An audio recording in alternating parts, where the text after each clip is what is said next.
Hello and welcome to another episode of Fellowship in Essential Oils. Liz, we've done it. We've made it to 10 episodes. Is it 10? Oh, I wish you'd said that to me before. I'd have had a big 10 banner. I've got loads of 10s left over from birthday parties and things. That's amazing. 10. So thank you to seconds of them all. Yes, and thank you to everyone who's been listening and watching on YouTube and commenting. It's just really nice to know that what we're doing, apart from us having a bit of a natter, is actually helping other people as well. Hopefully. Yeah. So you went out of my comfort zone and picked a really complicated oil this week, I think. I did. But this is one that I have a real deep interest in. I want to kind of start off by talking a little bit about the origins of this tree. So the Latin name of this tree is Cinnamomum camphora. Now, this is a tree that's native to China and other parts of Asia. Now, when we steam distill the leaves of the Cinnamomum camphora tree in Asia, typically you get an oil that is known as hoe leaf, or it's sometimes hoe wood. You can also distill the wood, but hoe leaf. And this is renowned for being high in chemical constituents that you may have noticed us mentioned before, things like linalool. So it's very, very relaxing. Now, a few hundred years ago, someone grabbed some Cinnamomum camphora trees and took them down to Madagascar.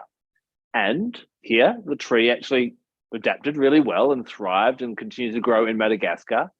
But one thing that's really interesting is the chemistry of the leaves changed. And now these leaves are actually quite high in 1,8 cineol, also known as eucalyptol. And so you'll notice Ravintsara has this really interesting eucalyptus smell. And rather than just being called hoe leaf again, it is known by that name of Ravintsara, which is this amazing oil that we're going to dive in and look at today, found in Madagascar. Isn't that cool how, nature will adapt and we get different oils depending on where the tree is in this case? I love that. And I can remember when I was writing the helichrysum book, really quite giggling to myself about, around about the 1900s. No, that's wrong. About 1970, 1980.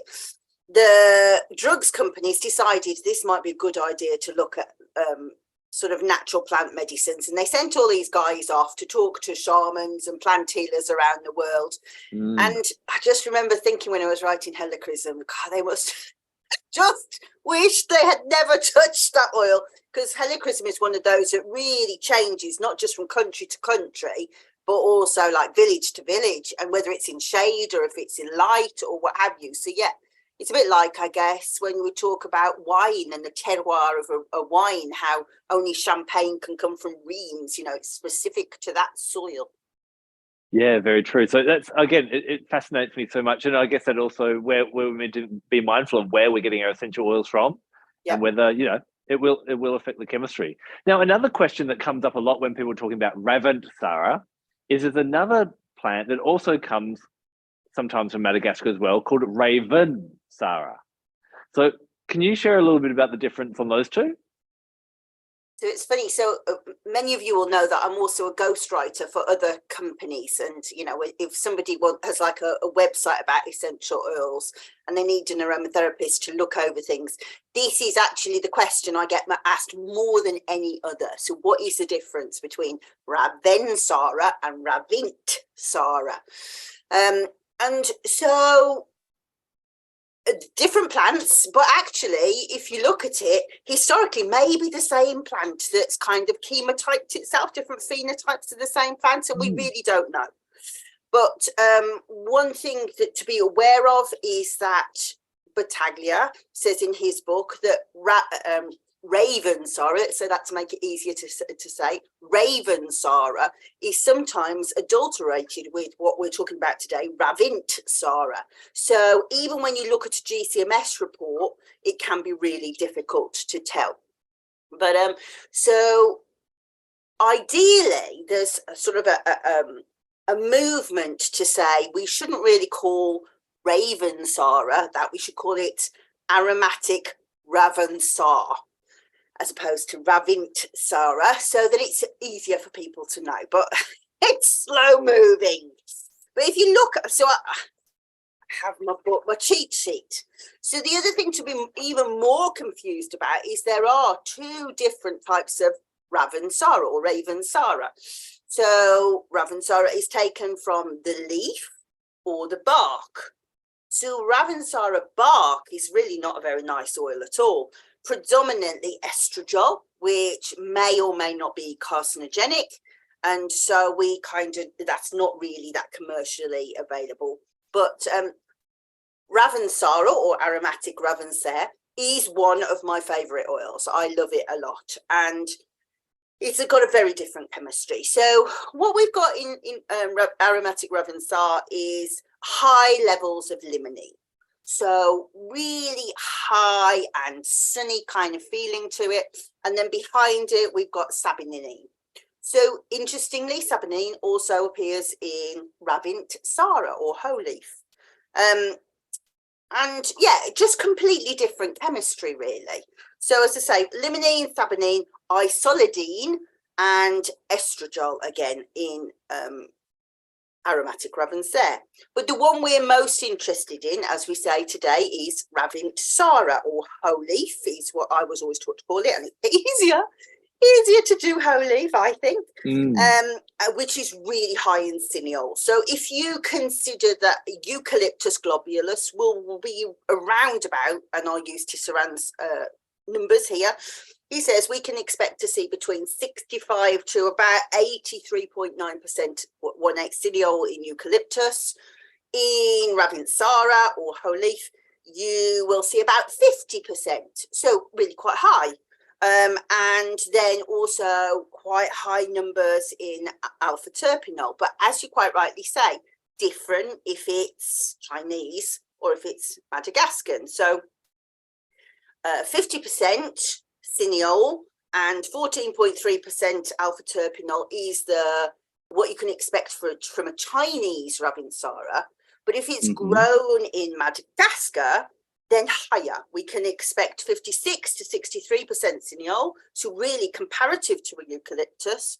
And then this lovely sabininene, which is quite an interesting molecule in its own right, doesn't appear in the Chinese, but it's quite high in Madagascar, between 11 to 14%. And then again, alpha terpinol is around about 7%. So the moral of this story is kind of GCMS reports are king here. You really must look at your country of origin and look at your GCMS reports. So sort of 4 really good sources to help you to understand this in terms, 5 in terms of books. Tisserand and Young, excellent, breaks down exactly what you should be able to see in each one. Battaglia, the complete guide, has a really good section about Ravintsara. Jennifer Rind piece has a tremendous piece about all the different molecules and what you can expect it to do.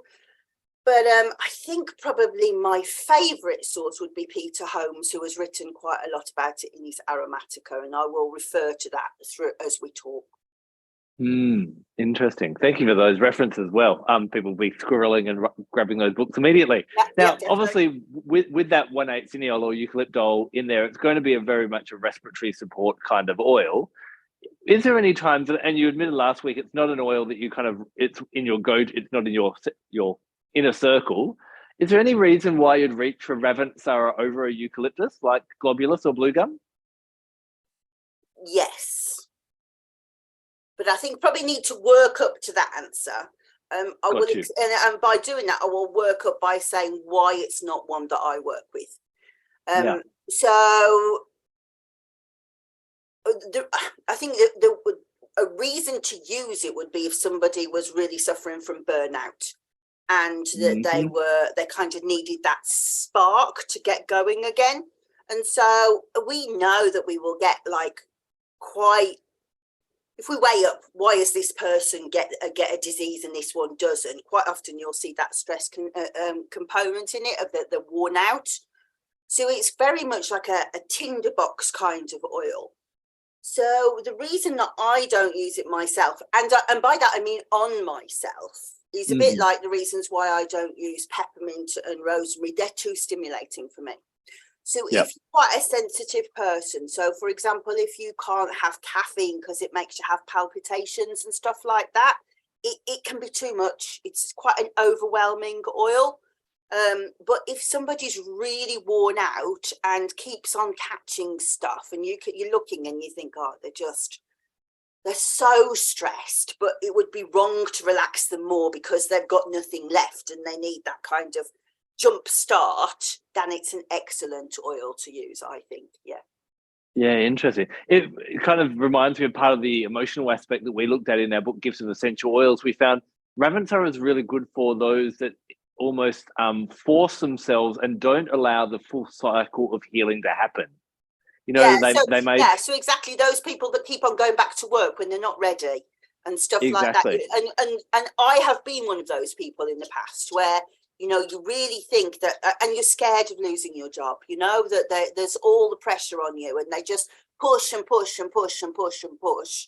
I've worked in an industry like that, and eventually it's almost impossible to get yourself back up again. And in those kinds of situations, you are definitely at the behest of stress, but relaxation and normal stress oils are not going to help you because you're not physically going to be able to relax. You need something to fight back. And so actually I'll use some notes that I used in the Mastery and Mystery weekend about eucalyptus, because it was specifically about 1,8-cineol, and of course this really applies here. When you look at it in like from a Chinese medicine perspective, it's a metal oil, so we think of swords, for example, and think about how swords are about fighting back, but also about intellect and rational thought. But they talk about how those kind of oils work on what's called Wai Qi. So Wai Qi is about how the vapors and mists move around the body in terms of thought, but specifically in terms of natural defenses. So if you think of like the mucous membranes or the sebum on the skin, or all of those kind of like slimy surfaces inside and out the body that are the natural defenses, it's almost like the battalion fighting everybody else. So if you can like engage the metal element from that point of view, you're able to like bring in more and more troops to behind you. So you might kind of feel like I just haven't got any fight left. Those metal oils are very good for that. And one of the reasons why eucalyptus, for example, falls under a metal component is plants that have got blue-green leaves on metal. So we think about that natural defense, but we also think about how it is to do with intellect, to do with rational thought, to do with clear thinking, to be able to permeate. And it is, Ravintsara is specifically for the nervous system. So we would say, yes, it's respiratory, but we would also say physical nerves in terms of painful nerves, but also emotional nerves, you know, my nerves have gone, you know, that all of those sort of fractured abilities after stress would apply here. Well, that would make sense, because whenever we're angry, whenever we're grieving, whenever we're stressed, whenever we're anxious, any of those kind of unwanted states that we might be in, what happens to our breath? It shortens. And Absolutely, we tell people, right. I mean, just breathe. Yeah. Breath is at the root of all stress healing, isn't it? Being able to just release that breath. Yeah. So I love this idea of, people that are kind of in that kind of fast-paced world. And I think there are many people, if not the majority of people, living in that fast-paced world where they feel they can't, they can't stop. And I actually kind of like the fact that this is one of the benefits of COVID, is that people weren't allowed to go to work because they had COVID. It was whereas how many heroes have there been in past decades? They're like, it's just a cold, I can truck through. And then they come and give the whole office a cold type of thing. So I agree. I mean, that is something that I was really quite angry to see come back, teaching kids to come back to school with illness, to this whole idea of applauding 100% attendance. I think is really unhealthy thing to teach our kids. Yeah, it's about, I guess, when we're working with more natural forms of healing, we're looking at listening to the body and what does the body need, rather than just band-aiding, patching it up, having an energy drink and a Panadol and get back out there and you'll be right type of thing. So I think, Ravensara is a really nice one on the physical all the way through to the deeper levels, and just going, you're allowed to go through that whole process. You need to go through that process. And even I find this is a great oil for grief. Again, sometimes we're grieving something and we don't give ourselves that whole time to just go through the process. I think with grief, it's very difficult, isn't it? Because there isn't a timeline, and it's very difficult for those watching you go through it. And shouldn't you be over this by now? I can remember that I suffered an ectopic pregnancy in 2000, and it was 7 weeks pregnant, and it profoundly affected me. But work were very much like, well, I don't understand why you just get on with your job, And it was, wow. Grief is a very difficult one. And I do think, going back to that swords element of being able to say, you know what, back off, Yeah. Because there's a lot of people, I think, in our industry that specifically like you and I, who are quite sensitive people. I'm very lucky I've got that Aries rising. I'd quite happily pull a sword on somebody. But there aren't that many people that will stand up and say, you know what, you're out of line. Yeah. And I do think it's that kind of energy that these metal oils bring. And when we look at the actual tree, we obviously are gifted the essential oil from the leaf, but the tree does produce white flowers, which would give it a lunar energy, but also black berries, which gives it a Saturn energy, which is a really interesting combination of this very discipline of Saturn, these are my boundaries, but also that nurturing of the moon. And so I find Ravintsara is a really great one for kind of getting a bit of clarity around, but being clear with, I need to be gentle with myself sometimes. There needs to be a season for rest and recovery and ease, as I can't be in a yang state all the time. Yeah, exactly right. But I do think that it has an element of bringing back the yang and also fortifying Shen. So actually fortifying that spirit that moves for us. So we're not necessarily being aggressive, but we are strong enough in ourselves to go, you know what, I'm thinking about me first, It's so it's not really an aggressive oil, but I do think it's almost like scaffolding, on the days where we feel like the floppy puppet, helps us to stand up again. Yeah. And would you find the best way just pop it in a diffuser?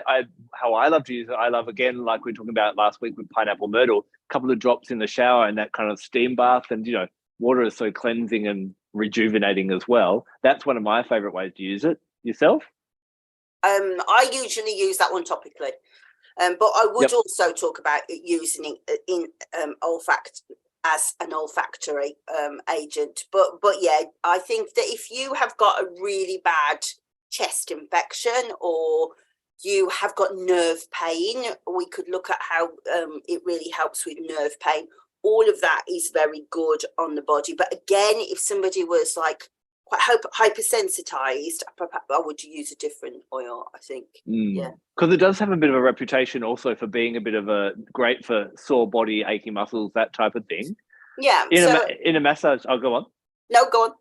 I was going to say, in a massage medium, would you go just pure Ravintsara, or are there a couple of other oils you would be inclined to kind of blend with that? I know it would probably range from individual to individual, but do a couple come to mind for you?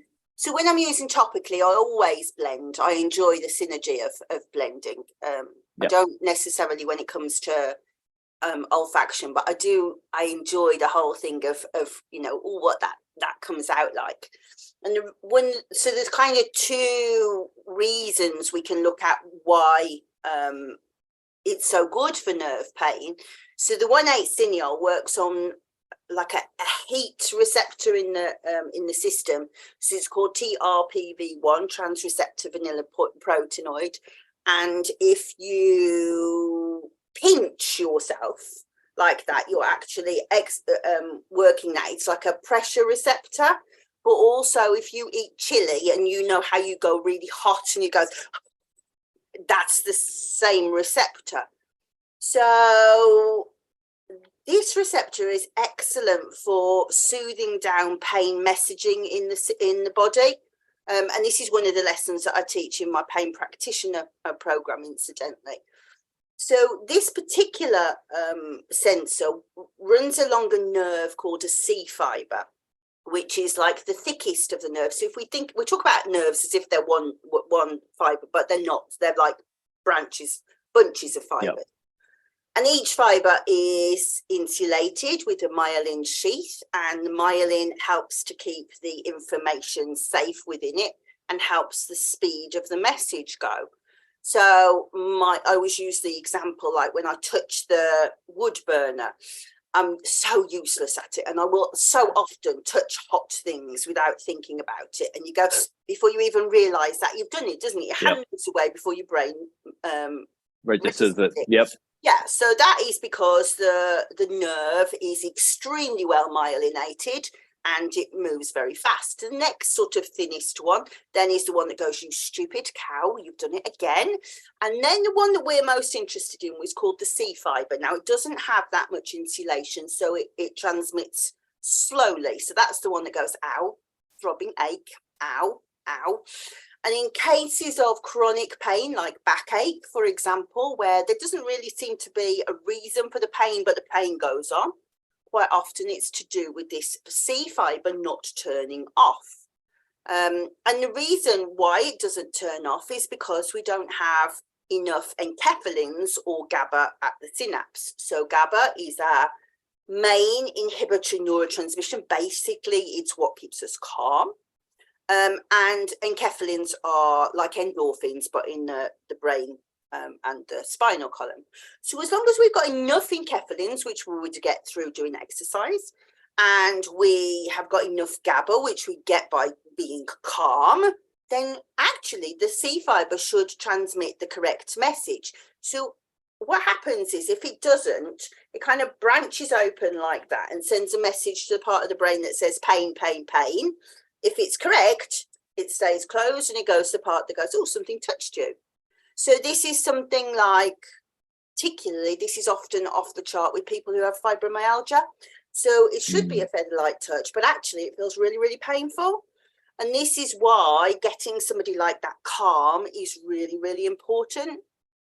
So if I was to do some massage, I would want to work with that 1,8 cineol, which acts upon this receptor. But I would also be looking at calming oils like lavender, like juniper or chamomile.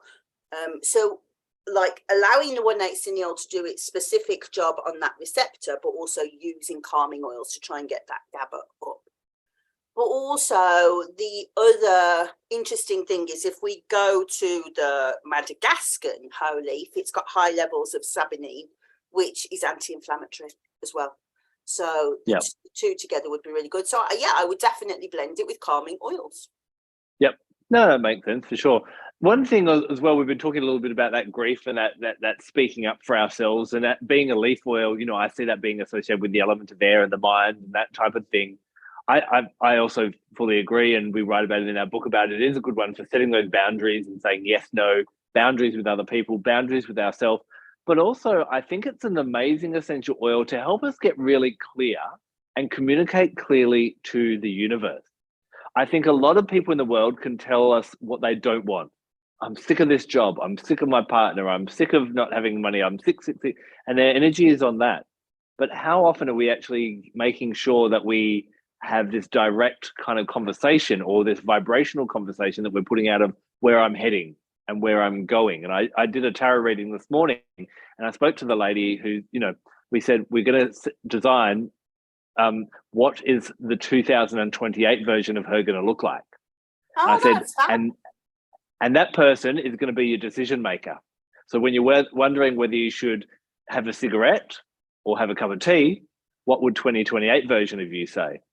And again, getting clear on where we want to be and directing to the universe, because a lot of the time we're focusing on what we don't want.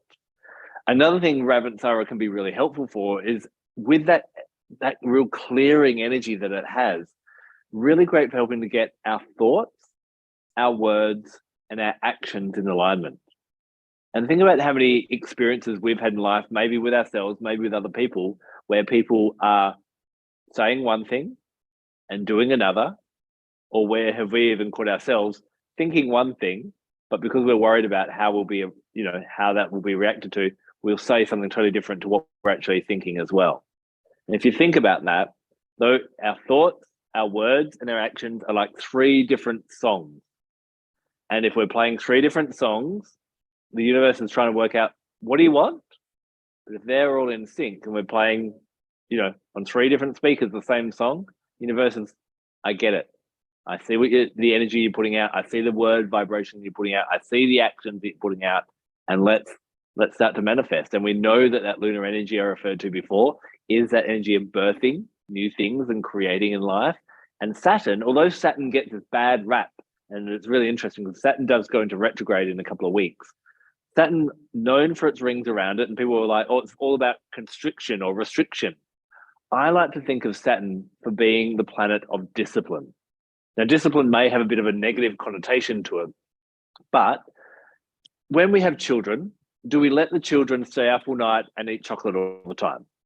No. We allow them to, we say, you've got to go to bed, you've got to eat your vegetables. Why? Because we love them and we care for them and we want them to be well. But sometimes how we show love to children, we don't show love to ourselves. And I think this is going to be a really great oil for actually helping you. When Saturn goes into retrograde on the 17th of this month, on the new moon day, what will happen is holes in our discipline will start to show, and thus holes in how we're loving ourselves will start to show. So it's a really great time to go, I know I should be doing this. I know I should be doing that because it's good for me. And maybe I need the future version of me to adult me for a while, and allow that to kind of work in this testing time throughout June, because Saturn will be in retrograde for the next few months. But around the 17th of June, you're really going to find where there's holes in your discipline will show up, because Saturn goes on holiday while he's in retrograde. So Ravensara will be beautiful in that time. I think that's very wise. Excuse me. I always say about Saturn, when Saturn's traversed through your money house, it's got to be the worst time, hasn't it? You just feel like there's no money to make ends meet. But when you come out the other side, you know everything about using coupons. You know every voucher, you've got every app on your phone to save money. And you definitely come out of it the other side with a whole new perspective on how to use money, don't you? And we could apply that in every single house. But of course, specifically, when we talk about long-term pain, that is ruled by Saturn. Yeah. So I think that I couldn't agree more. I know in my late 20s, like many 20-year-olds, got myself in serious debt, ended up going some form of bankrupt in Australia. And yeah, I wasn't able to get a credit card for 7 years. And through that time, it got the discipline of we wait till we've got the money to do it. It breaks the addiction, definitely, doesn't it? Yeah. Very much so as well. Yeah. The other thing I love about Ravintsara, I need to be really clear in our communication and pronunciation. Does my head in this oil disc. I can't believe you picked it. Sorry, just to make you suffer. I have a beautiful French friend who's lived in Australia now for I think about 30 years now. And she said, Adam, I love Australia, but I just can never connect to this place like France, like where I grew up and where I was born. And she's like, it still doesn't feel like home even after 30 years. Is there an oil that I could work with? And I contemplated that for a while, and Ravintsara came to the fore. Because again, when you think about it, this is a tree that came from China, landed in a totally different place in Madagascar, and it adapted. So I think this is an amazing oil for anyone who's in an expat experience. So for me here in the Middle East, I quite like it here. But for anyone, even if you're not changing countries or living somewhere else, we all find ourselves in situations where we don't quite feel it's a new place, it's a new environment. And Ravensara helps us to breathe on that physical level, relax, as we've talked about, and find out how do we adapt. And, you can't be I'm sure we've all met people who are like, they're from another country. Maybe let's say they're American, and they're like, oh, well, this isn't as good as America. This isn't as good as America. No, it's not. England's not going to be like America, and Australia is not going to be like America. It's going to be better and we can than do America, that for all of them. me. And we just lost half our followers. Sorry, America. No, but do you mean See you guys. every country? Yeah. Every country is going to be different, and Ravensara helps us to adapt and experience the differences and to learn from those experiences rather than go, oh well, this just isn't home. It's not. It's different in that way. So I think it's really helpful in that way. I really like that. I'm going to put a codicil though, because oils that are high in 1/8 cineol are not really great for kids. So, so you know, I can see how that definitely would apply, but I would say this is not an oil for children. 1/8 cineol slows respiration, and actually Deb taught me this last week, also makes the epiglottis swell. So it makes it very hard for children to breathe. This is why eucalyptus is contraindicated for little children. Actually, I have to say, it's all right if you use it on their back in small amounts. But I think there is always a better oil that can be used on children. Usually I'd go frankincense, and frankincense is comforting, and you kind of have a different effect, but the same thing. But I would say don't use Ravintsara on kids. Yeah. How about for you? You know, I know, as you said, Ravensara you're in a circle.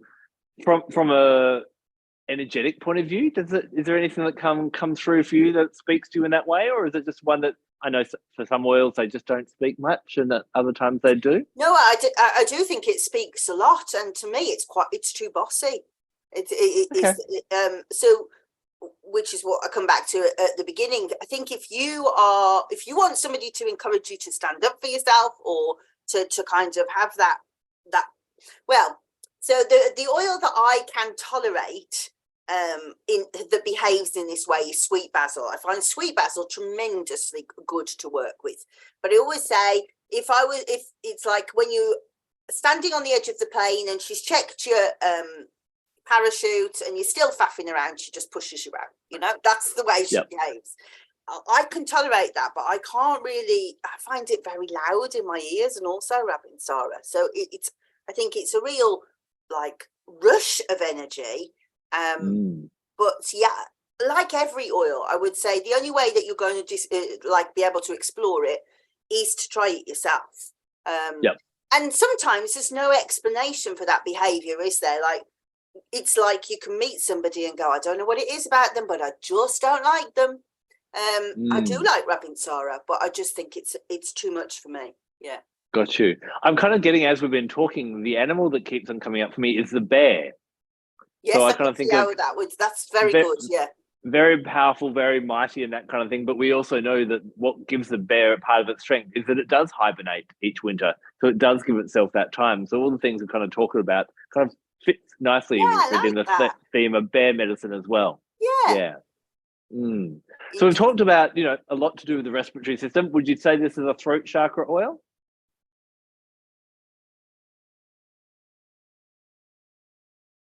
No, I can see why you would say that, and actually, when I was thinking about what planet, I was thinking maybe I would say Mercury, but I am thinking more heart from the point of view of giving you heart. Got you. And also the saponine is what's the word? Anti-angiogenesis, so it's very good for wound healing, but also has a specific action on the heart. So I can see how you could say yes to throat chakra, but it wouldn't be my choice. I would be thinking heart myself. Got you. Yep. And that's the planetary. Are you giving it to Venus, or are you giving it to someone else? No, I agree with you, Saturn. Okay, fair enough. Yeah, I'm going to stick to my guns. I'm going to say Saturn. I'm going to say with the throat chakra. I think it's one that's also, often we think with communication and the throat chakra, it has to be a strong communication or a forceful communication. I think Ravintsara might be one that just allows to be bold and firm, but gentle and soft, and kind of allowing that communication. To stand up for ourselves doesn't need to be, and I love this analogy of the sword. I think that fits really well with Ravintsara, but you don't need to go stabbing everyone with your sword just to get your point across. No, absolutely right. But remember that the sword's also defensive. Very true. So it's not always about attack, is it? No. And also when we're talking about the actual immune defenses as well, it's about standing up for your rights. Yep. Awesome. Well, another oil conquered. I think it's another beautiful one to have in a collection. Now, I got to choose Ravintsara. Your turn to choose for next week. I'm taking revenge. That was a terrible one. Now I'm going to go easy. So, I think there can't be that many. Do you know what? I've forgotten to take out the oils that we've already done. So I'll have to cheat. We might get yeah. So say when. When? So, rose geranium. Ah, beautiful. I love geranium. Yes, good. Yeah. I'm happy with that one too. We can talk about that. That'll be next week for episode 11. Oh, double numbers. So have you got anything that you want to tell people about? Any promotions? Anything that what are you up to this week? So actually tomorrow I jump on a plane and I'll be heading back to Melbourne. I'm going from the 35-degree heat in Bahrain to, I think it's about 13 to 16 in Melbourne. So it'll be a bit of a temperature change. The long weekend in Melbourne, if you're around, I'm at the Mind, Body, Spirit Festival. I'm there for all 4 days, giving free presentations. Come and say hello. I'll have all the oils there. And then I'm there for the doTERRA Australia convention where I'm playing a bit of a role and launching something exciting, but I can't tell you about it just yet, but maybe we might squeeze in a special episode to do with that. But I'll let you know about that as time goes on. What about yourself?